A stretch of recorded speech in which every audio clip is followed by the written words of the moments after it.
India Pakistan எல்லையில் சந்தேகத்திற்கிடமான நபர்களை கண்டதும் சுட மத்திய அரசு உத்தரவு பிறப்பித்துள்ளது. பகல்காம் தாக்குதலுக்கு பதிலடியாக பாகிஸ்தான் எல்லைக்குள் இந்திய ராணுவம் புகுந்து தீவிரவாதிகள் முகாம்கள் மீது தாக்குதல் நடத்தியதிலிருந்து இரு நாடுகளுக்கும் இடையே போர் பதற்றம் நிலவி வருகிறது. இரு நாட்டு ராணுவமும் பதிலடி கொடுக்கும் விதமாக அவ்வப்போது தாக்குதலை நிகழ்த்தி வருகின்றன. இந்நிலையில் இந்தியா பாகிஸ்தான் எல்லையில் சந்தேகத்திற்கிடமான நபர்களை கண்டதும் சுட மத்திய அரசு உத்தரவு பிறப்பித்துள்ளது. அதன்படி ராஜஸ்தானை ஒட்டிய பாகிஸ்தான் எல்லையில் சந்தேகத்திற்கிடமான நபர்களை சுட எல்லை பாதுகாப்பு படைக்கு ஆணை பிறப்பிக்கப்பட்டுள்ளது. மேலும் எல்லை மூடப்பட்டு சீல் வைக்கப்பட்டுள்ள நிலையில் அதனை ஒட்டிய பகுதியில் உள்ள மக்கள் வெளியேற்றப்பட்டுள்ளனர்.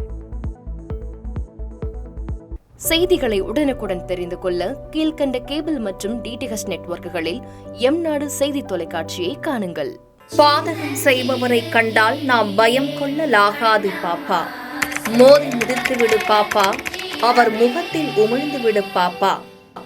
அண்மை செய்திகளை உடனுக்குடன் தெரிந்து கொள்ள இணைந்திருங்கள் எம்நாடு தொலைக்காட்சியுடன்.